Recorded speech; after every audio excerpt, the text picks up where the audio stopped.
et pour la société. Bon, j'en dirai un mot dans le cadre de mon analyse, ou tout au moins peut-être dire, à partir finalement de ce film, bon, dans quelle mesure il est réaliste, fidèle à ce qu'ont vécu les Gilets jaunes sur les ronds-points.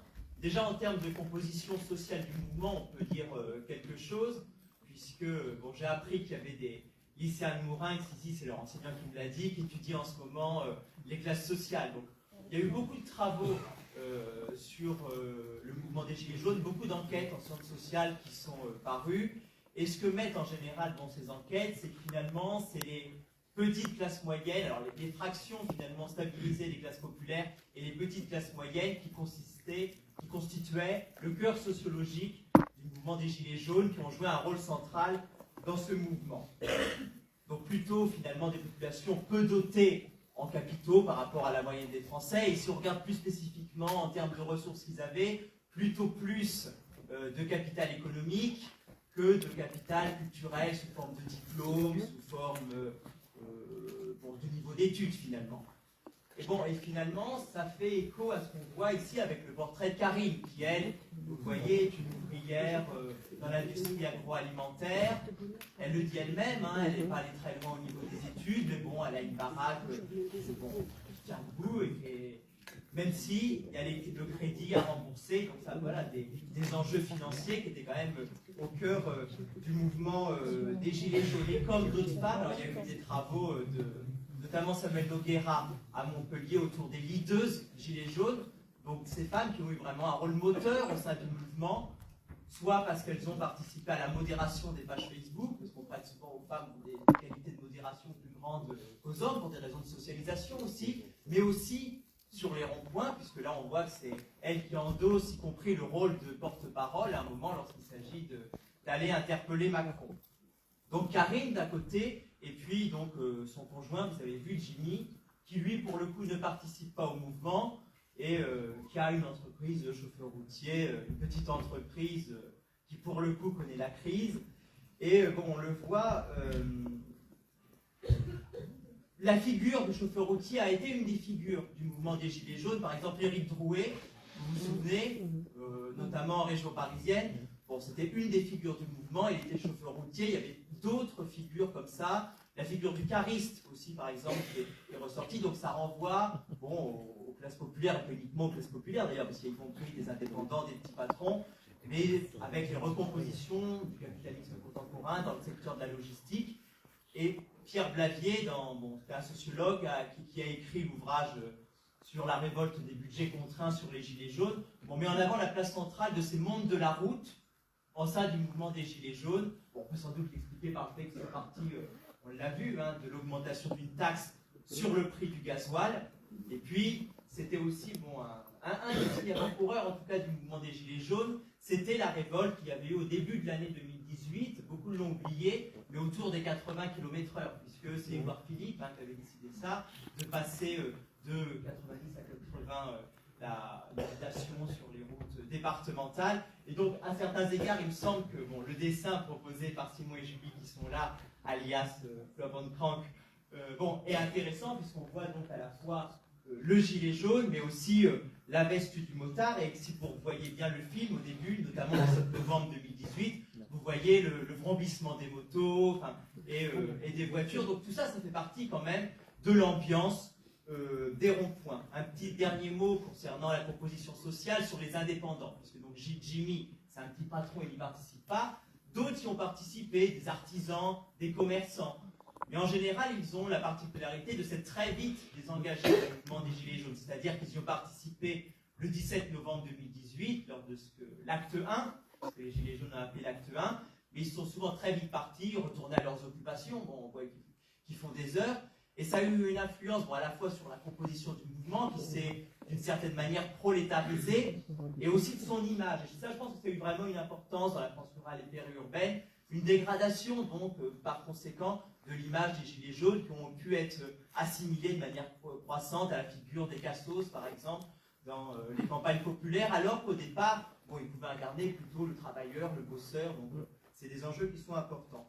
Voilà sur la composition sociale. On voit aussi bon, je vais vous laisser la parole quand même assez rapidement, parce que vous voyez aussi l'ascension du mouvement avec la chronologie, donc le 17 novembre 2018, le rond-point, la mise en place des cabanes, après toute la période du 18 novembre à la fin du mois, avec alors les revendications initiales et puis d'autres revendications qui, au fil des échanges sur le rond-point, des discussions apparaissent, notamment un cadrage en termes de justice sociale, justice fiscale. Au départ, hein, c'était l'augmentation des taxes, donc on voit que ça évolue. Et puis la question démocratique qui émerge avec notamment la question du référendum d'initiative citoyenne, le fameux RIC.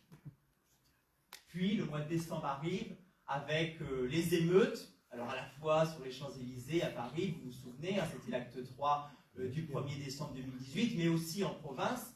Là on voit il y a une allusion qui est faite à l'incendie de la préfecture de Puy-en-Velay, puis Alain pourra nous dire peut-être quelque chose tout à l'heure sur Pau ou d'autres ici, parce que ici aussi, bon, il y a eu voilà, un certain nombre, et puis la répression, j'en dirai un mot juste après.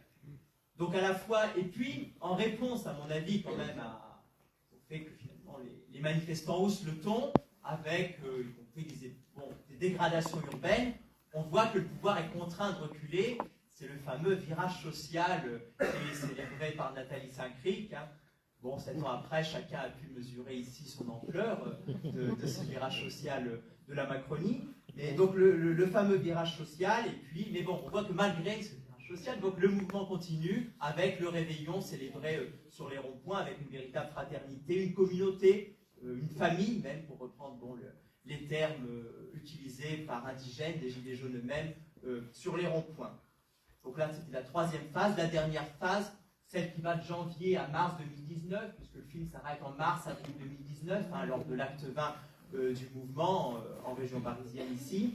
Bon, là, on voit il y a une structuration, y compris au niveau régional, avec la mise en place des assemblées qui ont y compris été étudiées par un certain nombre de chercheurs en sciences sociales. Je sais qu'il y a plusieurs personnes dans la salle, au moins 2, qui ont participé donc, à ces assemblées. Donc, si elles souhaitent, elles pourront d'ailleurs prendre le parole à ce sujet. Bon, les cabanes incendiées, détruites, reconstruites, les salles prêtées par la mairie, et puis les questions qui se posent, est-ce qu'on reste au niveau local en province ou on fait le choix de monter à Paris pour essayer de se faire entendre? Donc on voit les covoiturages en Volvo depuis le centre de la France jusqu'à Paris dans le film.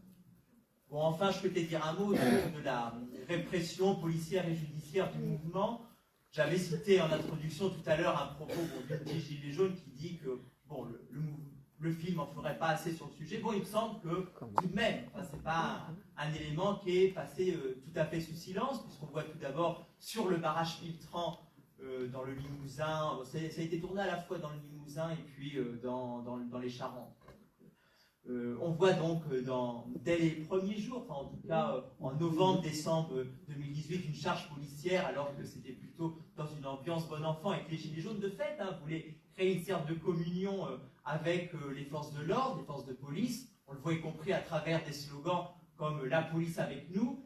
Et on voit la deuxième épisode de répression policière, cette fois-ci à Paris, en mars 2029. Et là, on voit que c'est en mars 2019. Et là, pour le coup, on voit que ce n'est pas la même histoire. On le voit y compris à travers ces slogans, puisque c'est plus la police avec nous, mais tout le monde déteste la police. Donc, on voit une évolution, y compris du rapport aux forces de police qu'ont éprouvé finalement ces Gilets jaunes, à force d'y être confrontés au fil des semaines, au fil des mois de mobilisation. Et il me semble que c'est assez réaliste sur ce plan-là, hein, puisqu'on le voit, donc Karine, elle est placée à la fin en garde à vue pour participation à un groupement en vue de commettre des violences et des dégradations.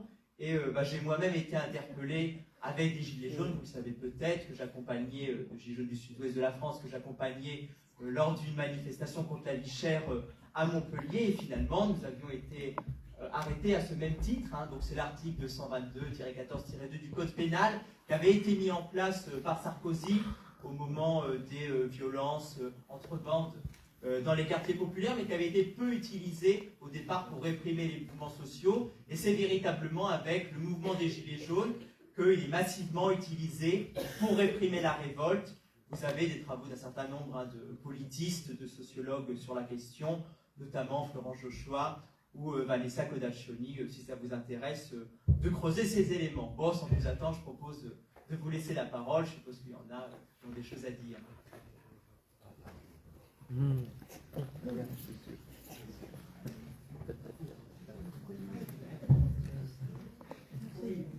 Bonsoir. Donc, ce film, il est très réaliste. C'est vraiment ce que nous avons vécu. Je n'ai pas de critique à amener. C'est vraiment ça.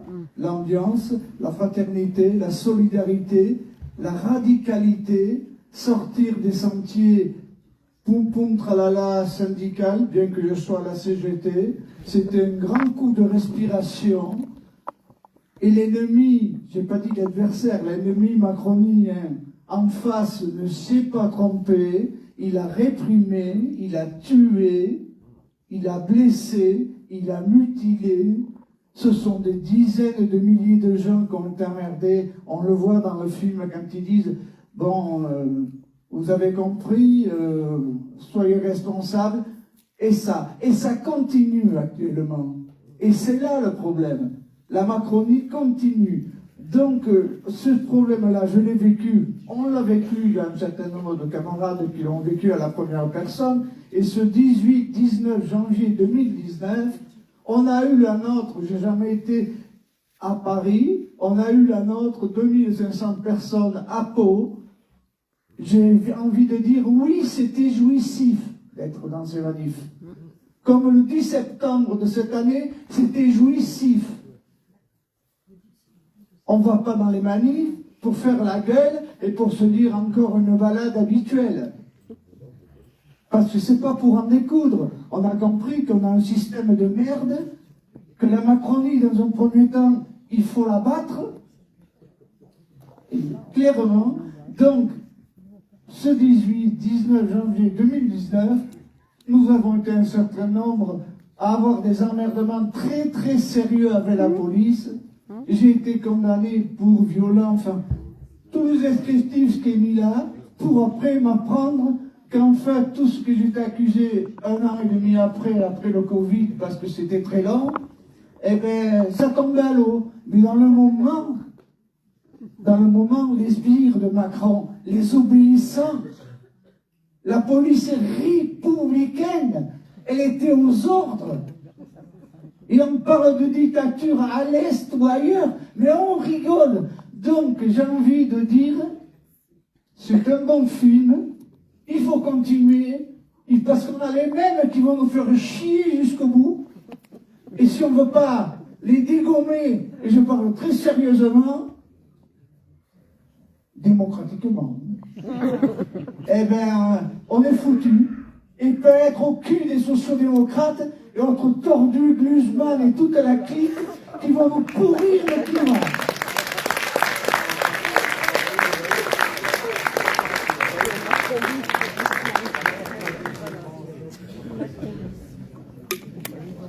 Faire la suite après ça.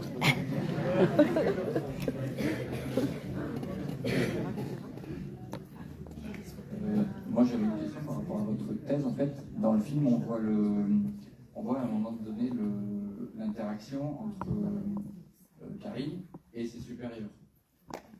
Et il y a quand même une espèce d'énorme mépris qui lui dit non mais ta prime, tu vas pas former les intérims, ta prime on s'en fout.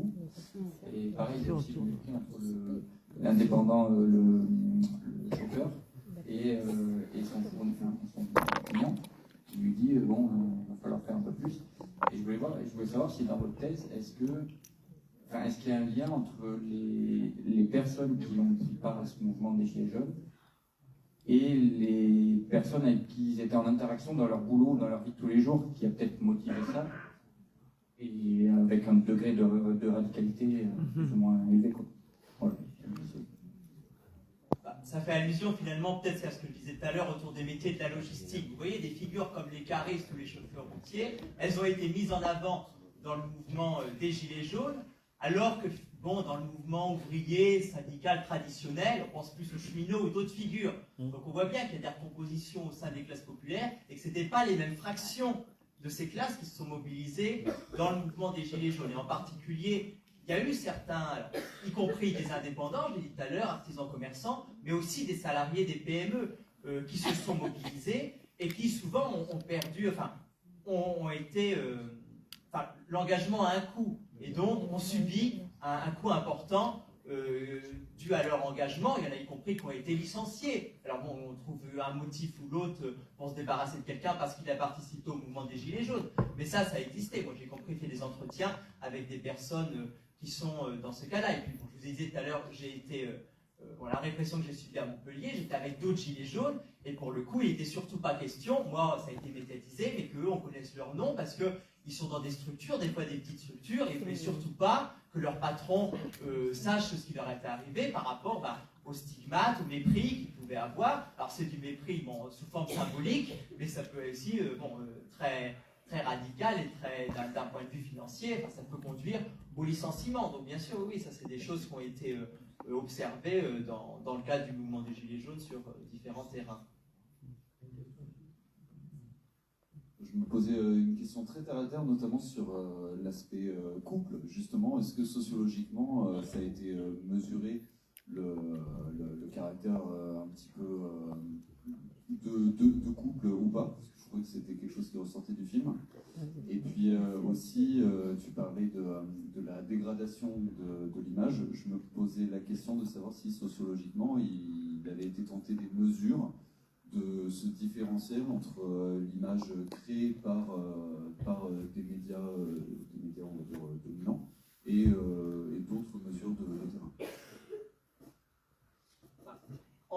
Concernant les médias, on a souvent dit la violence a participé à dégrader l'image des Gilets jaunes. Mais finalement, quand on regarde les sondages, c'est pas si clair, parce que quand on regarde, le mouvement reste encore très populaire, même au mois de décembre, après l'acte 3 sur les Champs-Élysées, avec les dégradations de l'Arc de Triomphe, avec l'incendie, je disais tout à l'heure, de la préfecture du Puy-en-Velay. Donc ça ne semble pas si évident qu'il y ait une bascule en termes d'image à ce moment-là. Moi, j'ai plutôt l'impression, par contre, et ça, il y a plusieurs travaux qui l'ont montré, ce que je disais tout à l'heure, que le changement, finalement, de la composition sociale du mouvement des Gilets jaunes, des caractéristiques sociologiques de ses participants et la prolétarisation du mouvement a conduit à une dégradation de l'image au niveau local. Et on est quand même passé du tout au tout avec un gilet jaune vu comme un travailleur, avec un gilet jaune vu comme un cassos. Enfin, ça veut passer du tout au tout. Donc ça, je pense que c'est un élément important qui a pu expliquer le désengagement d'un certain nombre de personnes après du mouvement, qui ne voulaient pas être stigmatisées en portant dans la durée le mouvement des Gilets jaunes. Et je n'ai peut-être pas répondu à la première partie de la question, qui était autour des conséquences biographiques de l'engagement.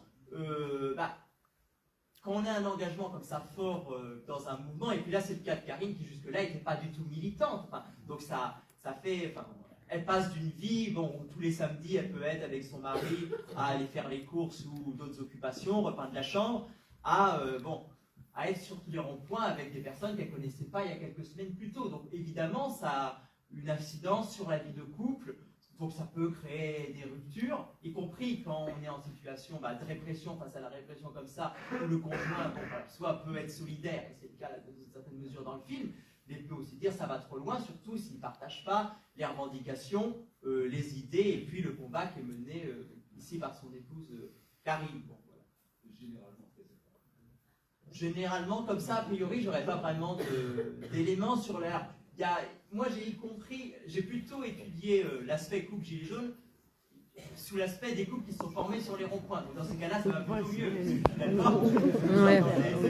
Et donc, j'ai réalisé des fois des entretiens avec un homme et une femme qui se sont rencontrés sur le rond-point, qui ne se connaissaient pas avant, qui étaient notamment dans le centre de la France. Et donc voilà, il y a ces deux aspects. C'est plutôt cet aspect-là que je connais.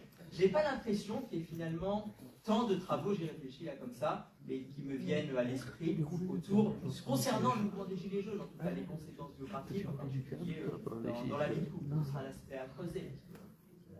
Oui, bonsoir, Yves de... Salut Samuel. Yves de Tarbes. Merci Samuel pour cette soirée d'abord, bravo. C'est une... Pardon ? Oui, j'y suis pas pour tout, je veux dire, il y a plusieurs à d'abord extrêmes. Oui, mais bon, moi, je suis passé par toi. Non, ce que je voulais dire, d'abord, un premier aspect, peut-être remettre certains termes à leur place, entre culture et niveau scolaire. Les Gilets jaunes avaient beaucoup de culture, mais peut-être un niveau scolaire faible, mais beaucoup de culture. Voilà, ça pour moi c'est important, c'est à souligner, parce qu'on nous a trop mis dans les gens acculturés, etc. Non, les gilets jaunes avec une culture profonde et forte, première chose. La deuxième, le mouvement des gilets jaunes, prolétarisation du mouvement des gilets jaunes. Je ne suis pas sûr de ça non plus. Quand en 2019, le mouvement des gilets jaunes s'est désengagé. Alors, désengagé non plus, je ne suis pas d'accord avec ça, mais c'est ce qui est, en tout cas, c'est ce qui est apparu, en tout cas au niveau de la presse et des médias. C'est déjà engagé, non. Beaucoup, et dans beaucoup de villes, et en particulier nous à Tarbes, on s'est beaucoup structuré.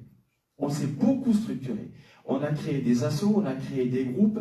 Nous, par exemple, sur Tarbes, parce que vous parlez de ce que je connais, sur Tarbes, on a créé un collectif de synthèse Gilets jaunes 65, on a créé une association avec citoyens qui travaille encore, et on travaille sur les cahiers de doléances avec une restitution en décembre avec les archives départementales. On a créé une fédération d'associations de Gilets jaunes et on travaille nationalement. On a encore fait une réunion il y a 15 jours. Et là, on a des nouvelles sur le mouvement. Et on a créé un groupe historique du mouvement des Gilets jaunes entre Jérôme Rodriguez, Sophie Tessier, etc., et des gens ici. Donc non, il ne s'est pas prolétarisé ou prolatarisé, je ne sais plus comment on dit. Au contraire, il s'est structuré. Et de mouvement, on a créé des réflexions et on a créé des structures pour réfléchir et avancer. Et il y a autre chose aussi, je terminerai là-dessus parce que vous avez demandé de faire vite. Il y a autre chose qui est vachement important, c'est qu'il y a énormément, et ça moi je peux en témoigner parce qu'au sein de la FAJJ, la Fédération d'associations de Gilets jaunes qui va jusqu'à Guadeloupe, on travaille avec des gens de Guadeloupe, je peux vous assurer que maintenant il y a des Gilets jaunes élus dans les communes.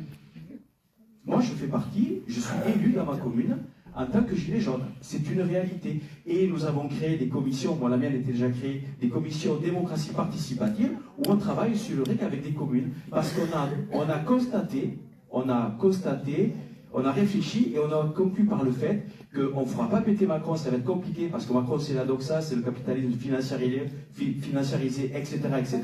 Si on enlève Macron, on nous en mettra un autre, ça peut être même pire. En revanche, dans les communes, on peut faire changer les choses. Et c'est ce qu'on essaie de faire. Merci.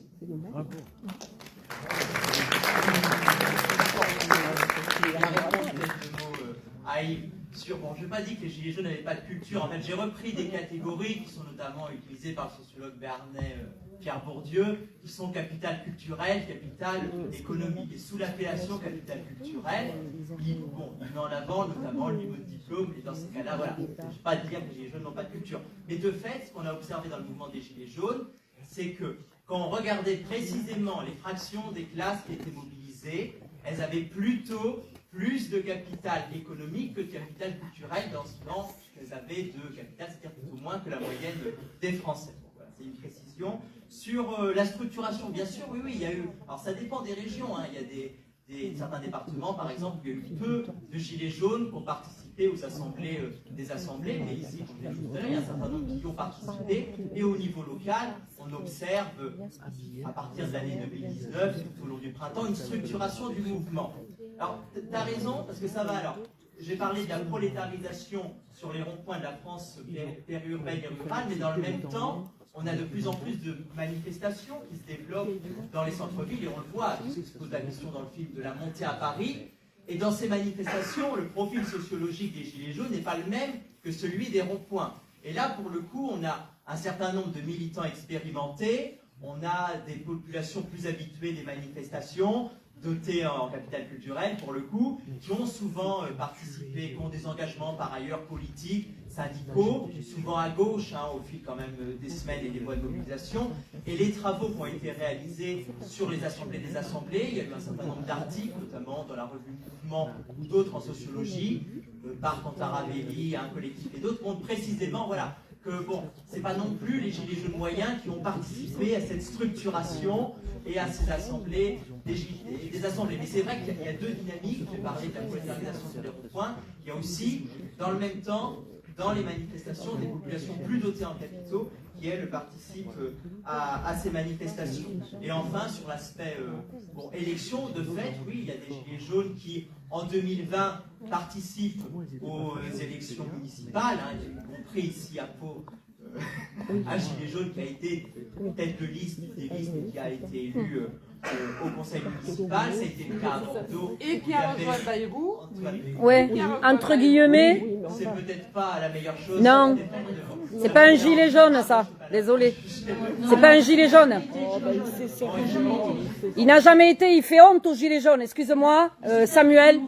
Il s'est servi du mouvement, je suis d'accord, Ninja. Il s'est servi du mouvement, il a pris l'étiquette de gilet jaune. C'est, comme on dirait, hein, gilet jaune un jour, gilet jaune toujours. Lui, c'est un traître un jour, un traître toujours.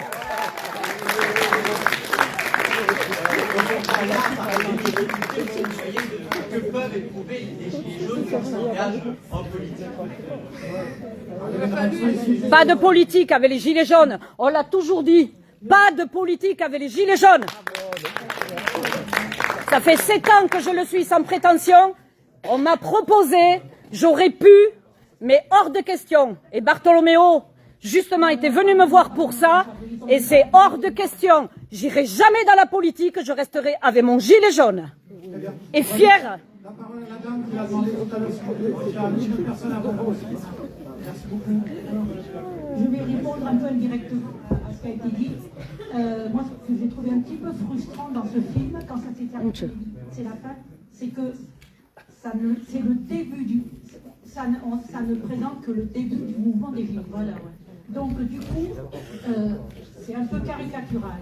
Et pour répondre à ce que tu disais, en fait, ce qui s'est passé dans ce mouvement et qui a été extraordinaire, c'est un phénomène d'intelligence collective et d'éducation populaire. C'est pas forcément la classe sociale des Gilets jaunes qui a changé, mais c'est que les Gilets jaunes, par ces échanges qu'on a vus sur les ronds-points, par les réunions qu'on avait toutes les semaines, en plus régulièrement, par exemple partout, par les assemblées des assemblées, en fait, on s'est pas structuré, on nous a reproché de ne pas nous structurer. D'ailleurs, on avait beaucoup de problèmes avec les syndicats dans les manifs qui nous demandaient des représentants, et nous, on n'a jamais voulu nommer de représentants. On était tous représentants, ou on nous prenait tous, ou on nous prenait pas. Donc déjà, on avait un ADN de démocratie participative et d'horizontalité, mais en plus, on a travaillé, on s'est beaucoup engueulé, comme on fait avec Brigitte, voilà, hein. On s'est beaucoup engueulé, c'est ça. Je confirme. A discuté et on a fait un travail, je répète, d'intelligence collective qu'on n'avait jamais appris, mais même qu'on n'apprend pas à l'école, qu'on n'apprend pas à la fac, qu'on n'apprend pas quand on fait un doctorat ou une maîtrise. C'est une forme, ce sont des choses, voilà. Et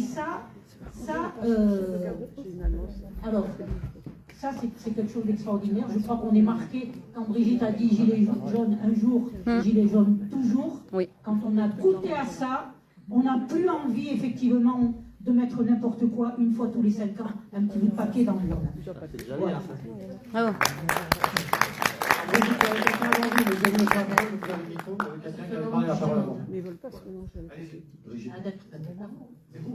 Bravo. Non, Brigitte, c'est moi.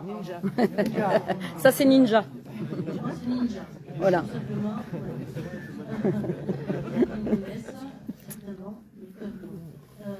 Moi, ce que je voulais dire, je vais rebondir sur ce que disait Christiane à l'instant.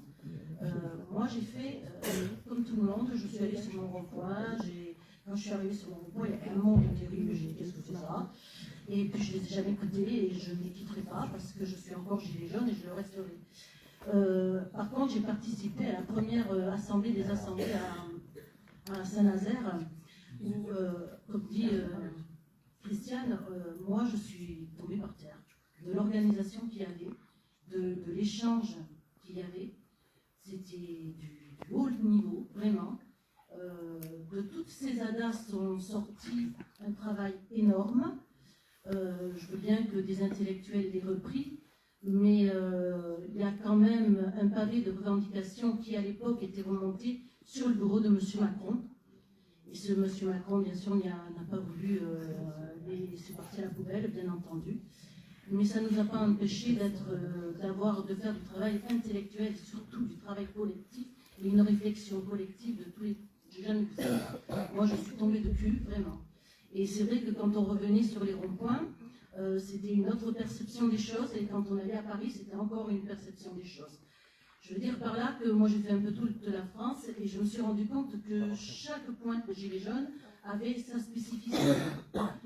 Mais il y a une chose qui nous a unis, c'était notre envie de foutre en l'air Macron et tout ce pire, pour qu'on ait un monde meilleur, qu'on puisse vivre dignement de nos salaires. Et on en est toujours là d'ailleurs, hein, je vous signale comme ça au passage, et que ça serait bien qu'on se remette sur les ronds-points, ça leur ferait les pieds. Et moi, j'aimerais bien que ça revienne. Mais il faudrait que la jeunesse soit avec nous aujourd'hui et qu'ils comprennent à travers ces films-là ce que nous on a pu vivre, parce que je me suis aussi rendu compte que sur les ronds-points et dans les cabanes, c'était des gens d'un certain âge, hein, d'un âge certain. Et les jeunes, on en a eu, mais pas beaucoup. Et c'est bien dommage, parce que, à part dans les ADA où il y avait quand même pas mal de jeunes, parce que les gens qui organisaient, c'était quand même des gars plus jeunes et qui étaient des fois à l'université ou voilà, qui étaient dans l'enseignement. Donc effectivement, ils étaient moteurs, mais nous, on était là aussi. Et nous, on a amené ce qu'on nous avait appris, parce que nous, on nous a appris des choses. Et ce qu'on a appris, nous, à l'école, je crois qu'aujourd'hui, peu d'enfants le prennent comme nous, on va l'apprendre. Bon, ça, c'est une parenthèse, mais elle est importante parce que ça nous a permis de nous parler entre nous, d'échanger ce que nous avions, ce que nous vivions. Et ça a été un mouvement vraiment terrible. Et tellement terrible qu'ils en ont toujours peur. Ils ont arrêté ils ont, je crois, arrêté des gens la dernière fois, ou je ne sais plus quoi, parce que ils étaient gilets jaunes, ou je ne sais plus quoi. Enfin, ils ont encore peur du mouvement des gilets jaunes, c'est assez fantastique, alors qu'on est tous un peu rentrés à la maison, par force, parce que ces temps, c'est long. On y a laissé du temps, on y a laissé des moments familiaux, on y a laissé de l'argent. On y a laissé beaucoup d'argent. Beaucoup d'argent. Et puis il fallait que ça s'arrête à un moment donné, mais j'aimerais bien faire ce micro vous dire que toute la jeunesse que je vois ici, eh ben, c'est à vous de vous lever aujourd'hui, parce que le monde il ne va pas être facile pour vous. S'il n'a pas été facile pour nous, il ne sera pas pour nous. Et loin de là. Et nous, on sera derrière vous. Si vous êtes au combat, on sera derrière vous. Mais il faut vraiment que vous vous disiez que ça vous gagne. Voilà. Merci.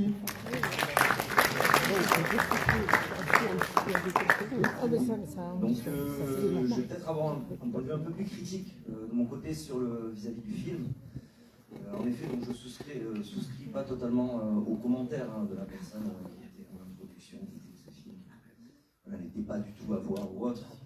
Toutefois, je pense que pour moi, c'est pas un film sur les gilets jaunes en fait. Je suis quand même d'accord avec l'idée que c'est un film sur une famille qui se déchire à travers les gilets jaunes, sur un couple. Pour avoir comme participé la plupart des actes des gilets jaunes à Bordeaux, je peux vous dire que la situation, en tout cas, s'est dégradée très vite au niveau de la répression policière. Très rapidement, je me suis mis à ramasser des doigts par terre, à voir des mains éclatées, à voir des gens qui étaient inconscients dès les premiers actes. Dès les premiers actes de mobilisation des gilets jaunes. Donc je pense qu'il y a sûrement une spécificité rurale, une spécificité dans les villes qui est à préciser à ce niveau sur cette question de la mobilisation des gilets jaunes. Par ailleurs, les gilets jaunes aussi, je pense que ça ne s'arrêtait pas qu'à des ronds-points ou qu'à des manifestations. En effet, comme il a été rappelé, il y a eu énormément de création de collectifs, que ce soit des collectifs vis-à-vis des violences policières, que ce soit des collectifs qui se sont montés en lien notamment aussi avec les squats, avec les occupations de logements vacants. Des liens aussi qui ont été faits d'un point de vue politique entre différentes, on va dire, parties du paysage social ou politique local. Tout ça, ça n'apparaît pas du tout dans le livre, toutes ces dynamiques-là, et je trouve ça assez dommage. Par ailleurs, donc, ça a été un mouvement inédit vis-à-vis de son ampleur, vis-à-vis de la composition aussi, de la mobilisation, mais il ne faut pas oublier que c'était quand même dans la continuité aussi de l'occupation des places qu'on pouvait observer avec les Indignados préalablement, puis par la suite avec Nuit debout. Donc ça s'inscrit aussi dans cette continuité-là. Et enfin, donc, on parle de la transformation. Vous avez parlé de la transformation de la composition. Je pense qu'il y a un facteur qui n'a pas été pris en compte, c'est encore une fois la peur de la répression. C'est-à-dire que les personnes qui sont restées au fil des actes, ce sont des personnes qui étaient prêtes à prendre des risques, qui étaient prêtes à faire face parfois à des actes très violents de la part de la police. Et donc cette composition, elle a évolué, elle s'est radicalisée par biais d'apprentissage, des apprentissages militants qui ont eu lieu sur le terrain, mais aussi par une forme de filtrage des personnes qui étaient prêtes à continuer à aller manifester lors de ces différentes mobilisations. Donc voilà, donc c'était... je pense que ces aspects aussi sont importants parce que lors de ces différentes... au fil des actes, on voyait vraiment, moi j'ai vraiment entendu énormément de retours de personnes qui avaient peur d'aller en manifestation, qui ont dit, moi je ne vais pas aller au prochain acte, parce que j'ai peur, alors qu'ils étaient mobilisés, qu'ils n'avaient pas changé leur conviction. Et cet aspect-là aussi a des effets, en effet, très importants, à mon avis, sur l'évolution aussi de la composition du mouvement, et sur le fait que les médias, au début d'ailleurs, étaient plutôt allés dans le sens des Gilets jaunes, étaient en accord avec ce mouvement. Puis, progressivement, dès qu'il y a eu des fractions un peu plus radicalisées, entre guillemets, ou du moins que c'était, on va dire, les moyens un peu plus durs qui se sont maintenus dans certaines manifestations, et qu'il y a eu aussi une menace vis-à-vis de l'ordre social dominant, il y a eu aussi, je pense, les médias qui se sont progressivement ont pris, on va dire, le parti classique de ce qu'on attendait, c'était de défendre une sorte d'ordre dominant plutôt que... Donc voilà, c'était juste quelques précisions. Donc, personnellement, je ne m'attendais pas à mieux du film, mais je ne pense pas que ça soit un film sur les Gilets jaunes. En tout cas, ça occupe, à mes yeux, une partie immense en fait de ce qui s'est réellement passé. C'est pour ça que je vous conseille d'aller voir un autre film qui s'appelle Dossier 137 qui montre beaucoup de jeunes là pour le coup impliqués dans le mouvement. Mais il faut rester derrière. Il y a 3 ou 4 personnes qui veulent. Il faut faire assez vite parce que tu veux dire un mot même maintenant. Un mot, oui, sur ce que vient de dire. Oui, alors peut-être sur. Enfin, ton expérience en fait, c'est celle dans une métropole régionale, Bordeaux en l'occurrence, où il y a eu une répression particulièrement forte. C'était Didier Lallemand, hein, vous vous en souvenez, qui d'ailleurs, en raison de ces gestes, a été promu après à Paris. Bon, mais c'est pas non plus que ça. Bon, moi, je trouve que ce qui est intéressant, c'est justement qu'on voit quand même les deux aspects, avec les ronds-points ruraux, et puis quand même la montée à Paris, avec la... On voit pas... Et il y a quand même, bon, les charges policières. Donc, moi, ça me semble intéressant de voir ces deux aspects. Ça aurait pu, bon, après, c'est un choix aussi du réalisateur, ça aurait pu être mis plus en avant.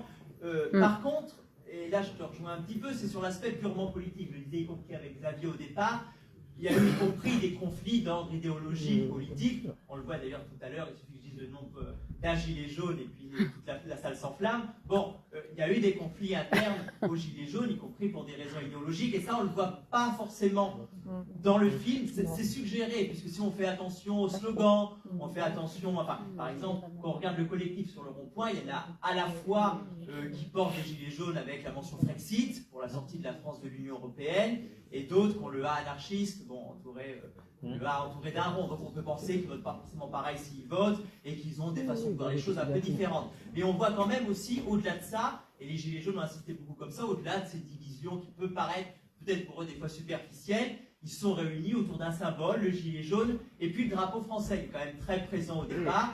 Et Karine insiste pas mal là-dessus. Bon, on vient, enfin, je me bats pour mon pays, elle dit à Jimmy à un moment, enfin, et cette dimension-là, alors qui n'est pas forcément nationaliste, puisque bon, mais qui est liée avec, à mon avis, l'aspect démocratique, de retrouver la souveraineté populaire, la souveraineté du peuple, qui était quand même au centre du mouvement des Gilets jaunes, et aussi, à mon avis, à prendre en compte. Dernière chose, tu as mentionné les indignados, en tout cas le mouvement des places à travers le monde. Il y a sur un des Gilets jaunes, je ne sais pas si tu as fait attention, il y a le slogan nous sommes les 99%, qui était celui d'Occupy Wall Street à New York en 2011. Donc c'est vrai que ça peut être une source d'inspiration, enfin, pas forcément toujours pensé comme tel, mais en tout cas ça a pu, et il y a un certain nombre de sociologues qui vont dans cette direction, inscrire le mouvement des Gilets jaunes dans le sillage de ces contestations du capitalisme néolibéral à partir des années 2010, dirons-nous.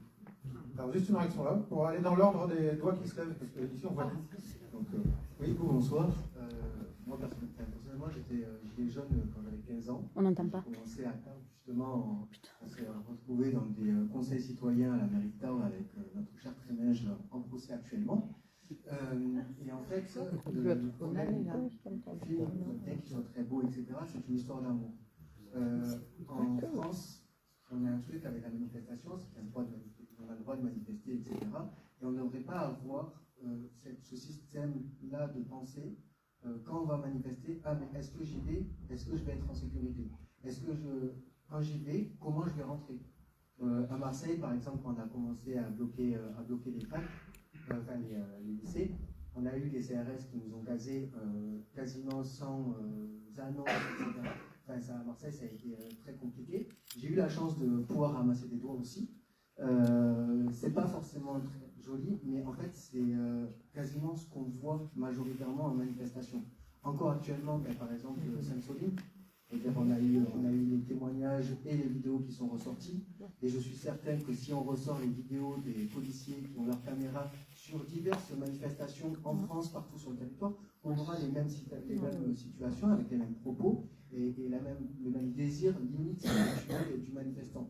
Donc en fait, le film pose un problème, c'est-à-dire oui, les gilets jaunes, les Français se sont un petit peu soulevés contre Macron, etc. Mais on ne voit pas le cœur du sujet des gilets jaunes, c'est-à-dire on voit un peu la lutte sociale, l'égalité, fiscalité, etc. Mais la violence que l'État déchaîne sur les manifestants, ça, on ne la voit quasiment pas, et pourtant c'est ce que les manifestants vivent, voient, au quotidien, tout le temps, quelle que soit la manifestation. Je veux dire, sauf si on est d'extrême droite, et là on a la chance d'avoir les CRS qui nous escortent et qui nous protègent. Mais c'est le seul moyen de manifester en France et d'y aller sans se poser la question si on va pas être blessé parce qu'on va à l'hôpital ou s'il n'y a pas une institution judiciaire qui va nous tomber dessus et nous envoyer en tôle comme on a eu le 8 novembre, etc. On a eu des scènes. Donc, l'histoire d'amour est bien jolie, c'est bien de détailler la dispute qu'il y a entre un couple, certains couples qui n'ont pas forcément les mêmes idées, mais en même temps qui ne sont pas dans les mêmes positions sociales. Il y a un patron et il y a une employée. Donc déjà là, ce n'est pas les mêmes enjeux, ce n'est pas les mêmes choses. Donc à un moment donné, faire passer ce truc-là de film français sur les révoltes, etc. Le réalisateur n'a jamais dit ça. Ça, c'est vous qui le dites. Moi, j'ai lu plein d'articles. Le réalisateur, il dit pas j'ai fait un film sur les Gilets jaunes. C'est un film qui prend ça comme ça. C'est symbolique. C'est symbolique, voilà. C'est une fiction. C'est une fiction, ça ne se veut pas exhaustif. Il faut regarder plusieurs films sur les Gilets jaunes pour avoir une réponse. Il ne faut pas défendre le réalisateur, mais ce n'est pas un film exhaustif sur le mouvement des Gilets jaunes. Sinon, il aurait fait un documentaire. Une fiction.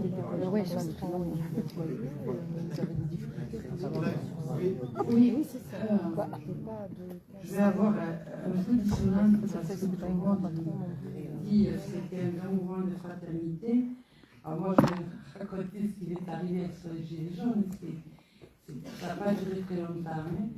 Le 18 et le 19, j'étais sur les ronds-points avec plein de milliers de gens. Et après, pendant 3 semaines, on a tenu l'autoroute. Le péage, ouais. Le péage central. 3 semaines, il était bloqué. Donc moi, je travaillais à Morlas, je descendais en descendant de Morlas, je m'arrêtais à l'autoroute, et c'est là aussi que se faisait l'AG. Et un soir, il y avait un problème de mégaphone. Tout con, hein? Et oui, il me faut un mégaphone, on ne sait pas où on en est. Et moi, mais alors, très naïvement et de bonne foi, mais si vous voulez, je suis à la CGT, je peux demander que la CGT me prenne le mégaphone. Et là, j'en ai pris plein la gueule. Et je suis ici, t'as rien à foutre ici, ici on ne veut pas les syndicats, etc. Ah ben, je peux vous dire que je ne me suis pas fait dire 2 fois, hein. Je suis passé le mégaphone de la CGT. Mais moi, ils m'ont plus vu. Et je pense que quand même, ça a été quand même un gros problème à l'intérieur des Gilets jaunes qui nous ont foutu les étiquettes, mais comme le pouvoir pouvait nous les foutre. Ça veut dire qu'on était des empêcheurs de tourner en rond, on était... voilà. Alors, voilà. Moi, je trouve que quand même, il y a quelque chose... dont on ne parle jamais, ce rejet. Voilà, alors, à l'époque, je n'étais pas engagée politiquement, Et je me serais bien gardée de le dire quand même. Mais c'était pas si fraternel que ça quand même. Il n'était pas à la résistance, il ne regardait pas la carte politique. Il y a un certain nombre de travaux sur la question sur la défiance réciproque finalement des Gilets jaunes et des syndicats. Oui. Parce qu'il y a des gens qui se posent la question de est-ce que ça peut revenir? Alors, il y a une première chose, c'est que je me souviens qu'avant le premier jour, ils en avaient parlé dans les médias mainstream. Et ils se garderont bien la prochaine fois peut-être de le refaire. Sauf si, de l'autre côté, certains pensent que tous ces mouvements successifs sont en fait organisés pour purger des abcès et que celui-ci, il a échappé à ceux qui ont voulu, comme pour le mouvement précédent, purger un abcès. Il leur a échappé. Et ensuite, comme il leur a échappé, ils ont sorti la grosse cavalerie et ils ont fait comme tiers la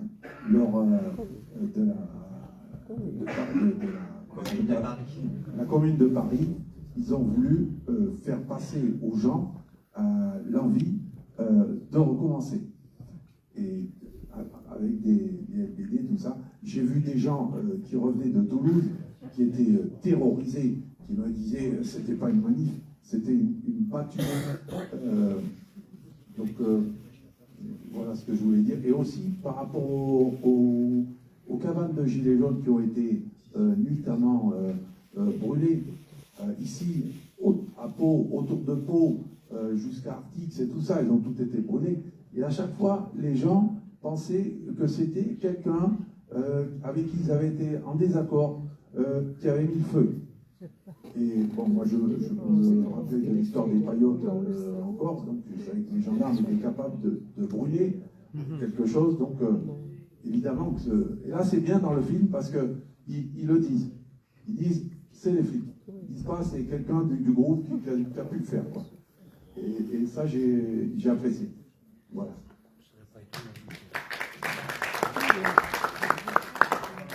Alors, il y a plein de gens qui veulent parler en même temps, ça va être compliqué, allez-y. On n'a pas beaucoup de temps non plus. 5 ans après les Gilets jaunes, il y a eu, il y a quelques mois, donc un autre mouvement, le complet.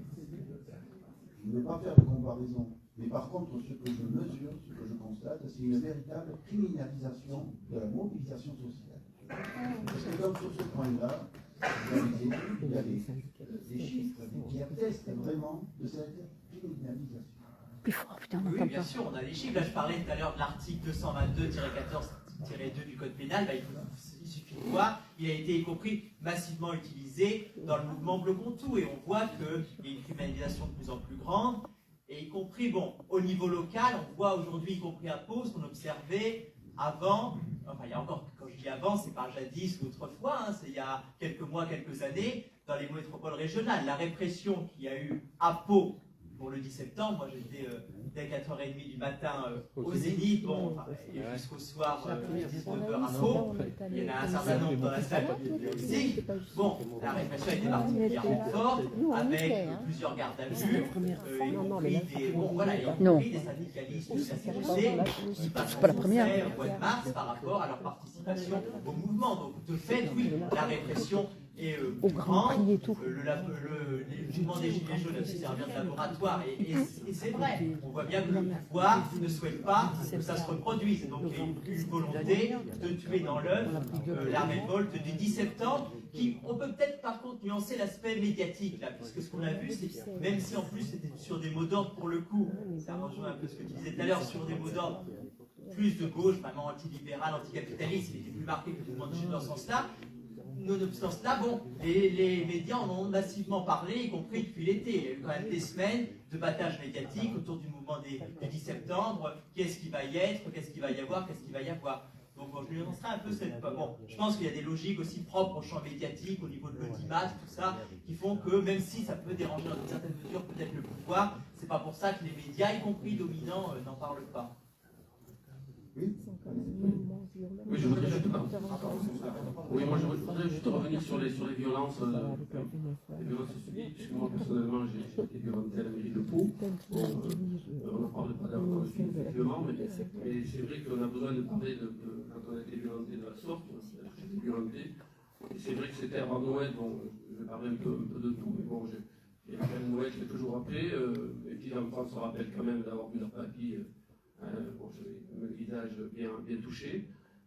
J'ai des séquelles aujourd'hui encore au niveau des tendons de l'épaule, parce que j'ai une clé de bras importante. Je peux dire aussi que, par exemple, bon, j'ai été évacué à l'hôpital en urgence, bon, ils viennent aussi Thierry, avec le CRS, j'ai eu beau leur expliquer que c'était le CRS qui m'avait foutu un grand coup de matraque par derrière. Je veux dire, voilà. Et le soir même, Bagrou, qu'on a vu à son conseil le soir même, bon, il avait dit, bon, je parle localement, il avait dit que c'était bon, il fallait comprendre les CRS parce qu'ils stressaient. Quoi. On était 5 à l'intérieur de la mairie, mais ils stressaient. Donc, voilà. Donc, après, tout le reste, je pourrais enchaîner.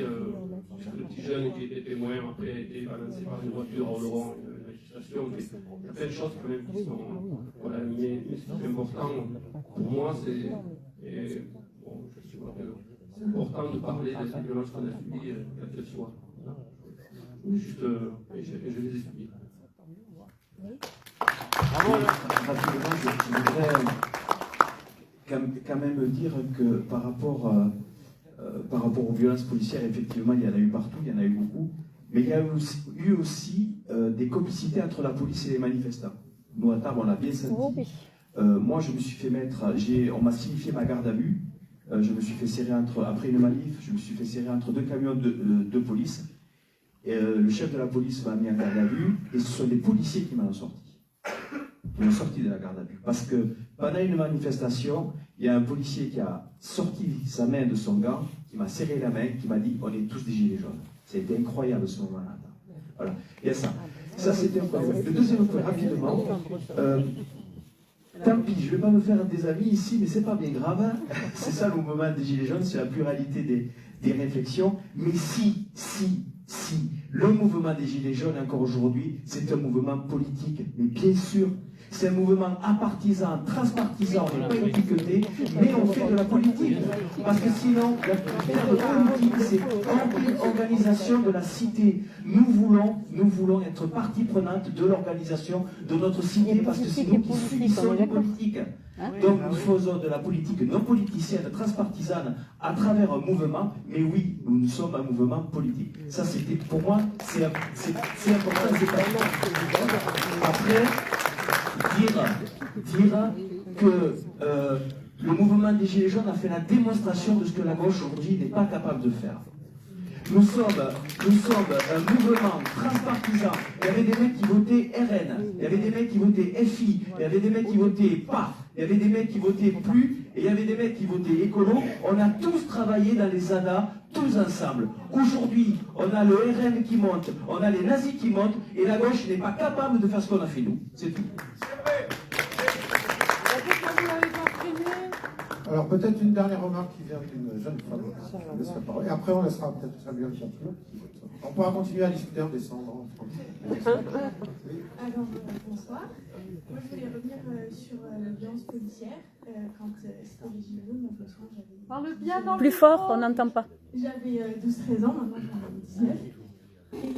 Et je trouve que le film, il n'appuie pas assez sur les violences policières, parce que moi, je me souviens des images, des gens qui se prenaient des tirs de LBD dans la tête, clairement. Et en fait, je trouve ça dommage parce que pour une fois qu'on met en lumière ce mouvement, on pourrait mettre en lumière aussi l'aspect des violences policières. Et j'entends quand on dit que les jeunes, il faut qu'on se mobilise et tout. Mais du coup, avec cet aspect, moi, j'ai très envie de me mobiliser. À chaque manifestation, j'ai très envie d'y aller. Mais c'est vrai qu'avec cet aspect des violences policières, moi, c'est ça qui me freine parce que je me dis que ça se trouve, je vais faire gazer ou quoi. Et donc c'est ça qui me freine. De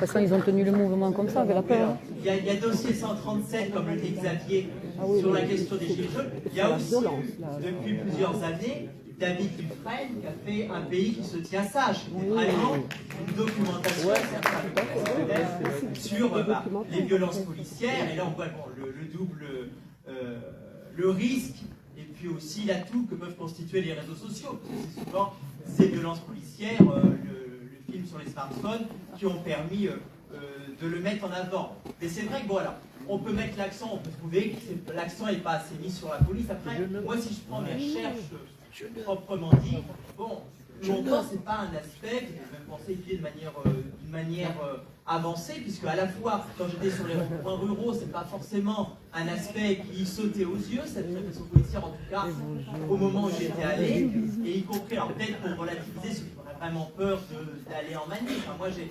participé, compris en tant que participant à ce moment-là, au mouvement des Gilets jaunes, entre novembre 2018 et juin 2019, à Paris, tous les samedis. Bon, j'ai jamais été blessé, j'ai jamais été, ne serait-ce même en garde à vue, ou je ne sais quoi, pendant cette période-là. Mais c'est vrai qu'on a franchi un cap au niveau de la répression policière, mais c'est intéressant, ce que tu mettais en avant aussi, Yves, qu'il y a eu une complicité parfois entre Gilets jaunes et alors on pourra dire oui, entre Gilets jaunes. Et c'est pas le cas commun, la complicité. C'est un témoignage qui met en avant de ce qu'il a vécu. Moi je ne le remets pas en cause. Non, mais quand il dit ça, qu'il y ait eu une répression policière, je suis bien d'accord. Je l'ai moi-même subi dans une certaine mesure. Mais ça peut être les deux, les Gilets jaunes. Et moi je pense que c'était pas si simple non plus pour les policiers. Enfin, si on parle en termes de fraction de classe, finalement, ces gilets jaunes, ils sont pas très éloignés du policier lambda. Alors après, oui, on peut... je suis pas dans une... Pardon ? Y compris en termes de... En termes de classe sociale, on est les mêmes. Oui. Bon, voilà, c'est ce que je veux dire. On va peut-être terminer là. Je voulais remercier l'UBPA pour la collaboration.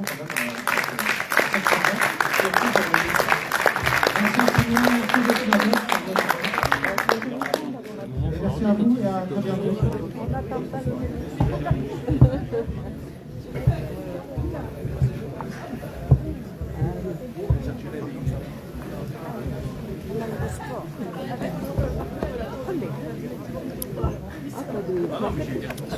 Alors voilà, bonsoir à toutes et tous. Merci pour tous ceux qui ont suivi ce live. Coucou Luc, ma petite Pilou, je te remercie d'avoir été à la modération. Voilà, je suis venue puisque ça me concernait également, hein, les Gilets jaunes, bien évidemment. Donc c'était le film Les Braises. Je me suis, là je parle pour moi, hein, je me suis un petit peu retrouvée là-dedans, mais dans ce film, mais pas spécialement. Parce que bon, c'était surtout sur un couple, hein, quand on regarde bien. Mais comme ils disent, c'est juste, c'est un peu emblématique, comme on dit, un peu. Donc voilà, donc il y a eu un débat, juste là où je me suis un peu énervée, désolée, hein, c'est moi qui criais, bien évidemment, quand je vois que ce cher Bartholoméo se retrouve maintenant, se disait Gilet jaune, et se retrouve maintenant avec Bayrou. Excusez-moi du peu, comme je disais, et que je l'ai dit sur La République également, je l'ai écrit, traître un jour, traître toujours pour moi. Parce que quand on est gilet jaune, surtout à Pau, on ne va pas après se ranger avec Bayrou. Non, ça je ne l'accepte pas moi. Je suis une gilet jaune, j'aurais pu moi aussi rentrer dans la politique, comme il dit, c'est vrai, on fait un peu de politique sans vouloir. En faire, on en fait un petit peu. Mais je suis désolée, après, si j'avais voulu rentrer dans la politique, j'aurais pu le faire et je ne l'ai pas fait. Pourquoi ? Eh bien parce que je suis une gilet jaune et je le resterai jusqu'au bout. Donc comme on dit, gilet jaune un jour, gilet jaune toujours. En tous les cas, je vous remercie de nous avoir suivis, d'avoir suivi Bella Live Indépendant. Alors je vais faire une chose, hein, que ça va déplaire à certains, mais je m'en fous catégoriquement. Voilà, je suis venue avec mon gilet jaune. Voilà. Celui-là, il est collector et je le garde et fier de l'être. Voilà, je vous remercie de m'avoir suivi. L'ami, tu veux dire un petit mot sur le film? Mais non, ce que tu en as pensé, justement, ça serait bien de donner ton petit avis également. Viens, alors oui, voilà, attends, je vais juste inverser la caméra, ma belle. Ou si tu veux, ben tiens, avec moi, tiens, regarde. Voilà, une gilet jaune, hein, également. Oui, bon, ça a été un petit peu stigmatisé par rapport à une vie de couple, etc. Évidemment, les embêtements pour les uns, pour les autres. Mais après, oui. Qu'est-ce qu'on a pensé réellement? Comme il dit, bon, c'était juste pour... c'est pas vraiment le combat des Gilets jaunes. On voit pas vraiment ce qu'on a subi dans ce film. Non, voilà. C'est juste... C'est sûr qu'au moment de crise, de toute manière, tout le monde est touché. Hein, donc, oui, il faut écouter tout le monde et puis et aller là où on peut effectivement retrouver un peu d'humanité, quoi. Et qu'en as-tu pensé quand Yves va parler de politique? Je suis d'accord quelque part avec lui en disant quelque part on fait de la politique sans le vouloir. C'est vrai, on en fait quelque part. Oui, mais attention, il y a politique et politique, on est bien d'accord. On peut pas grand-chose au niveau politique, on peut juste essayer de dire oui, effectivement, ça nous plaît ou ça nous plaît pas, et puis au moins aller dans le sens de la vie de tous les citoyens. Hein. Non, mais est-ce que tu crois qu'un gilet jaune qui porte un gilet jaune fièrement, soi-disant, se retrouve aujourd'hui à se ranger aux côtés de Bayrou? Est-ce que tu trouves ça normal? Est-ce que ça, c'est un gilet jaune pour toi? Mais non, c'est pas un gilet jaune. C'est pas possible. Quelqu'un qui cherche effectivement à se faire une place. On est d'accord. Voilà.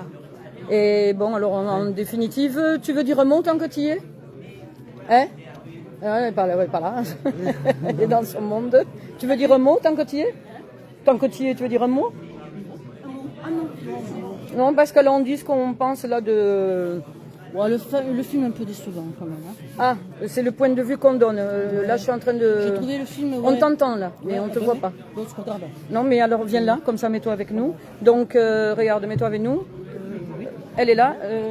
Donc, c'est Ninja qui a pris la parole tout à l'heure, qui est gilet jaune également, qui était avec nous. Hein, même si nous n'avons pas toujours été d'accord. Hein. Ah ben, c'était les gilets jaunes, ça. C'était les gilets jaunes. Les questions dans la vie, on ne peut pas être toujours d'accord. Voilà, donc on a eu quelques conflits, donc on s'est retrouvés un peu là-dedans aussi dans les conflits de ce qui s'est passé. Mais est-ce que tu es d'accord quand on a parlé tout à l'heure de politique, il y a politique et politique, Ninja, on est bien d'accord. Mais on a fait de la politique à notre manière. Voilà, mais est-ce que tu es d'accord, toi, que Bartholoméo se retrouve avec Bayrou? Voilà, c'est très bien. En se disant gilet jaune. Moi, quand j'ai vu ça, j'ai failli tomber, excusez-moi de l'expression, de cul. Moi, le monsieur, ça ne m'a pas étonné parce que je m'étais beaucoup accroché avec lui, sérieusement. Il avait même voulu nous foutre sur la gueule. Bon, très bien. C'est ça. Voilà. Mais pour en revenir au film, le film, moi, je l'ai trouvé alors bien parce que la trame, c'est effectivement, il y a eu des couples sûrement comme ça qui ont dû oui, bien sûr. passer, d'autres qui ont même divorcé. Hein, oui, de toute façon. Mais ça ne reflète pas ce qu'on a pu vivre comme nous, par exemple, parce que nous, on l'a vécu tellement intensément. Même si on n'était pas d'accord, mais on a ce point commun tous. Oui. C'est qu'on a vécu les choses tellement intensément et tellement fort que plus rien ne comptait que ça, quoi, pratiquement. Moi, c'est ça. On y était vraiment impliqués. Voilà. C'est vrai que par moments, bon, on était des fois, bon, voilà, c'était pas facile. C'est peut-être pour ça que des fois on était énervés les uns les autres. Bon, on n'était pas toujours tous d'accord. Et on ne peut pas être d'accord sur tout. C'est impossible. Ça. Mais c'était la particularité du mouvement, de justement arriver à faire la synthèse de tous ces gens qui n'avaient pas les mêmes idées. Donc on y est arrivé, puisqu'à un moment donné, force était qu'il fallait qu'on soit tous ensemble pour le déboulonner. Bon, on n'y est pas arrivé malheureusement, mais on n'y est pas arrivé parce qu'on n'a pas cru en nous non plus. Et de toute façon, je dirais tout à l'heure, quand il a posé la question... Si on avait cru en nous, si les gens avaient cru au mouvement des Gilets jaunes comme nous, les déterres, je pense qu'aujourd'hui, ils ne seraient plus là. Mais comme il a dit tout à l'heure, ça m'a coupé ce que je voulais dire. Je ne sais plus, du coup, voilà. Je voulais dire un truc au sujet de ce qu'il a dit tout à l'heure, également, mais je ne me rappelle plus. Bon, écoute, c'est pas grave, parce qu'on m'attend. Ouais. Bon, mais je te remercie, Ninja, d'avoir parlé. Et à la prochaine. Et attends, je vais... Par là. Je sais même pas par où on sort d'ici. Voilà, donc j'espère que ça vous a quand même plu. C'était intéressant, il y a eu des questions et des réponses données. Voilà, comme on disait avec Ninja, on n'est pas tous d'accord, on n'est pas tous obligés d'être d'accord. Et moi, je sais que j'ai eu pas mal d'accroches avec d'autres personnes parce qu'on n'avait pas les mêmes points de vue.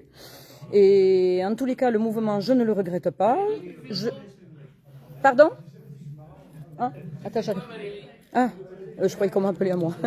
Donc, comme je disais, on ne peut pas être d'accord avec tout le monde. En tous les cas, moi, je suis restée pour parler de mon cas, puisque j'en suis une, je suis restée droite dans mes bottes, je ne me suis pas fait acheter par quiconque, et pourtant j'aurais pu, je peux vous garantir qu'avec tout ce qu'on m'a proposé, j'aurais pu, mais moi je veux dire, quand on est gilet jaune, eh bien, on est gilet jaune jusqu'au bout, voilà. Il y aurait tellement de choses à dire, mais bon, là, on doit partir du cinéma, donc je suis obligée de partir moi aussi. En tous les cas, je vous remercie de m'avoir suivi. Merci de partager un maximum, de montrer ce qui se passe à Pau, à la suite du film Les Braises. Je vous remercie de m'avoir suivi. C'était Brigitte, Bella Live Indépendant. Je vous dis à très vite, les amis. Et merci beaucoup. Merci ma petite Pilou. Luc, je vous fais un bisou à tous ceux qui étaient. Il y avait Georgette, il y avait Edith, Luc, un peu tout le monde, les habitués, les fidèles. Merci beaucoup à vous. Allez, je vous fais de gros bisous. Et il est là. Et il restera toujours là. Et surtout dans mon cœur. Merci à vous. Ciao, ciao, les amis.